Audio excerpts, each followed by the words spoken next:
Whether you're planning a cruise during hurricane season or you're just curious about how cruise ships handle strong storms because of videos you may have seen online, I'm going to explain what you should and shouldn't worry about if you choose to cruise around this time of year.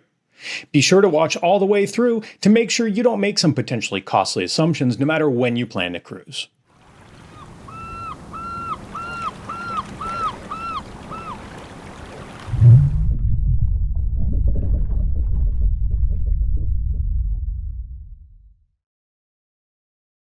When is hurricane season and what does it mean?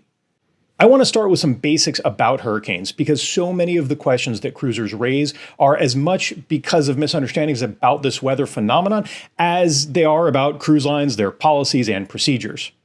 The Atlantic hurricane season lasts from June 1st through November 30th every year, it doesn't change, with late August through September typically being the most active months and often having the strongest storms. This simply means that this is the time of the year that tropical systems are most likely in the Atlantic Basin, the Caribbean, and the surrounding areas. This doesn't mean, however, that there are constantly hurricanes or that a hurricane is impacting the entire region at one time. A tropical system that is impacting one part of the Caribbean may pose little or no risk to another area, and in fact, the nature of these large low-pressure systems is such that while the weather just a couple hundred miles away could be stormy or even dangerous, it could be beautiful and clear where you are. Still, as a Florida native and someone who went through the absolute worst parts of Hurricane Andrew, I know that strong tropical systems such as hurricanes, known as typhoons in other parts of the world, can be dangerous, disruptive, and this is especially true in the areas nearest the eye or the center of the hurricane. Will your cruise get canceled if there's a hurricane? This is maybe the most impactful question that I tend to get about this, and it makes sense, right? We want to understand, hey, is my vacation going to be canceled or should I cancel my vacation? First, remember that ships aim to go around storms, not into them. This is something I often talk about because as someone who lives on the coast of Southeast Florida, I'd rather be on a ship which can go around a storm. In my house, it's pretty well here. In fact, the average cruise ship can travel much faster than the average hurricane. Plus, forecasting means the ship has advanced knowledge of the likelihood of a storm, its trajectory, etc. Further, while hurricanes can be large, not every place with rain or even wind is experiencing dangerous weather. Cancellations of cruises because of hurricanes happen, but they're really rare. More commonly, cruise lines simply modify itineraries to go to areas that aren't likely to be significantly impacted by the storm. That way you can still sail and everyone's safe and happy. This could mean minor changes to which ports are visited, or even changing the region altogether, like an Eastern Caribbean sailing turning into a Western Caribbean sailing. Sometimes it'll even change the length of a cruise. If you're cruising specifically with the goal of seeing a particular destination, then because the itinerary could be changed at any time, you may want to avoid hurricane season. Cruise lines make these decisions erring on the side of caution because hurricane forecasting is not a perfect science. Even though forecasts get more accurate every year, knowing where a storm will be days in advance is tricky, and the farther in advance you look at a forecast, the more likely it is to be wrong. Remember, hurricanes don't care where a line or a cone on a map is. They're not following instructions, right? It's us looking at that information to get an idea. The storm can kind of do what it wants, but our information helps us get an idea of what that might be. This means that sometimes cruises are rerouted, even though a storm doesn't end up impacting the area that your cruise was routed away from. And that can be disappointing, but of course, better safe than sorry. When cruises are canceled, shortened, or extended, it's usually because the embarkation or disembarkation port is expected to be significantly impacted around the same day as the cruise is going to begin or end. The ship may not be able to get in or out of the port if the weather is dangerous in that area, and when a storm is coming or present, ports simply close. The shorter a cruise is, the more likely it is to be canceled. This is because if a 7-night cruise needs to be shortened by a couple of days, there are still a lot of options for a 5-night itinerary. If a 3-night cruise needs to be shortened by a couple of days, it's probably just going to get canceled. Making travel easier in general. This is an important time to mention that a good travel agent can be worth their weight in gold when your travel plans change. Making adjustments to your cruise, flights, hotels, transfers, and more can be really stressful, but calling or texting your agent and having them advocate for you can make it a lot easier. And they can often get things done that individual travelers just can't. I've been cruising all my life and I travel a lot in general, and I always use a good travel agent. If you want help from the same great people that help us travel smarter, please check out our friends and partners at Touring and Cruises Travel, formerly known as Touring Plans Travel. You'll be helping yourself and helping the channel. You can find their information in the links below. Will you be compensated for canceled or modified cruises? If the cruise line cancels a cruise, they generally offer the option of a refund, a credit, or an alternate sailing. No cruise line will take your money, cancel your cruise, and then not give you other options, I promise. If your cruise is shortened, usually they'll offer some form of compensation for the cruise you're on and/or a future cruise. If they know this is going to happen before embarkation day, they'll usually offer a refund or a future cruise credit if you'd prefer to do that and not sail at all. If you're on a cruise that is extended because of a storm, you're not going to be charged for the additional days, so free cruise days, that's cool.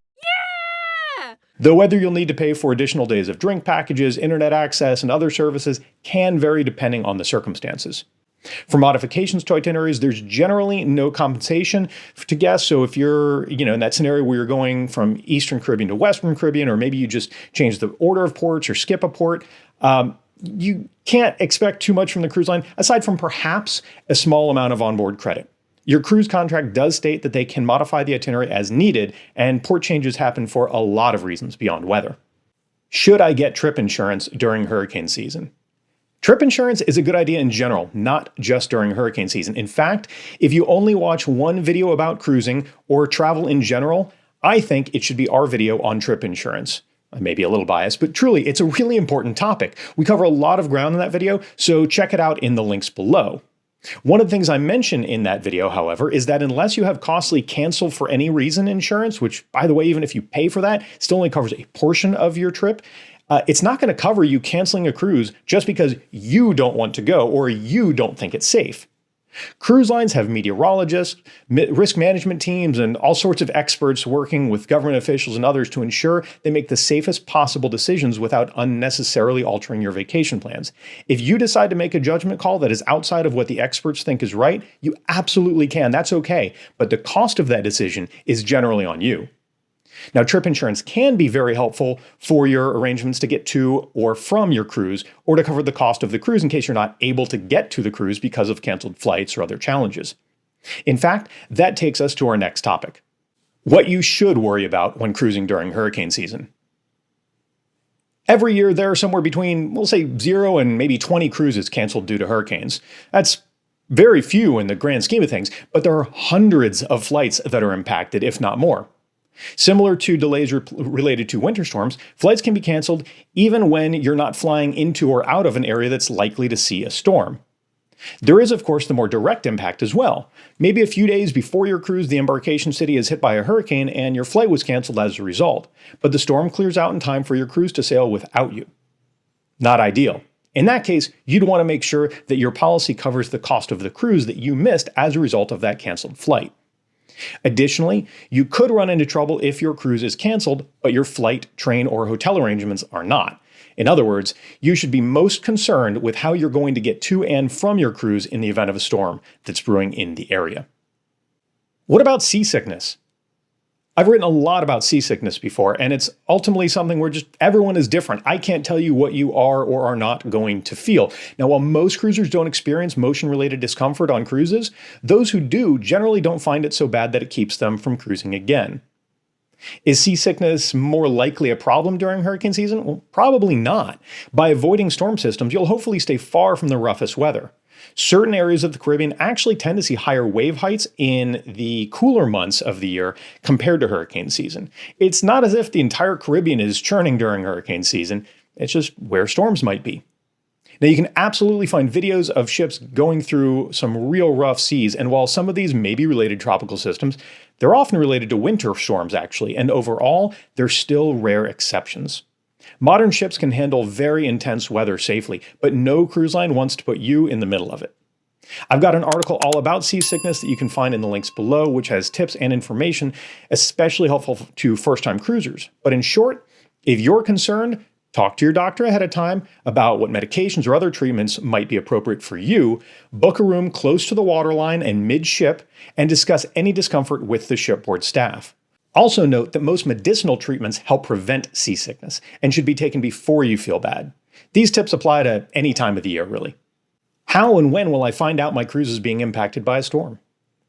Most cruise lines now send out emails as well as text messages with changes and other updates. Sometimes just updates saying, hey, we have no updates, but we know you're looking for something. So make sure your contact information is up to date with both the cruise line as well as your travel agent. If you booked air or other arrangements with the cruise line, they'll generally modify them for you. So you'll definitely want to make sure you get these messages as well, and any messages from any carrier you're working with. That could be a car rental company, a hotel, airline, etc. Now, if you're looking to keep track of what changes are happening across multiple sailings, the Cruise Habit Hurricane Status Board tracks cruise changes as well as port closures. We'll leave a link for that tracker in the description. Changes to your cruise could be made days in advance or even in the middle of the cruise. Lines don't want to change guest vacation plans needlessly, and in fact, the changes to cruises often cost cruise lines millions of dollars a year in various port fees, additional fuel, all sorts of logistics. It's a real mess for them to keep it relatively smooth for you. So any action that they take is because they're taking care to make the right decisions. There's a fine balance between making a call to change a cruise so late that it causes problems for guests and making those decisions so early that it causes needless hassle. While your travel agent will likely know if your sailing is impacted at the same time or maybe even before you do, be sure to get in touch right away to see if there are any changes you may need to get help with, whether for the cruise itself or other parts of your trip. There may be many people looking to change arrangements, so you and your agent want to be at the front of that queue. If your embarkation port may be impacted, find out what your pre- or even post-cruise hotel plans to do in the event of a bad storm. Based on their location and storm hardening, they may remain open, have generator power, and be a very safe place to stay. In fact, some locals in South Florida go to hotels during hurricanes, depending on if they have protection at home. Or they may have to close the hotel in advance of bad weather, and that's obviously something you'd want to know ahead of time. Before getting any notification from the cruise line, you should reacquaint yourself with your trip insurance policy so that you can take advantage of protections it might offer, such as extending hotel stays, changing flights, or canceling plans altogether. Be flexible. The most important part of any big trip is to be flexible. Remember that this is vacation planning, not survival training. There are always risks in the world, so plan your life, but don't avoid living because of concerns that can be very safely mitigated. Hurricanes can be dangerous, but remember, no cruise line, airline, or hotel wants to put guests or crew in any danger, and they work really hard at making sure that doesn't happen. If you want to travel with a group of people that have dealt with all of this before, get some value-added benefits, and much more, consider joining us on one of our future cruises by checking out cruisehabit.com/join us. So now that you know a bit more about what to expect, head over to our video on trip insurance, no matter when or how you plan to travel. Thanks for watching. We look forward to talking ship with you again real soon.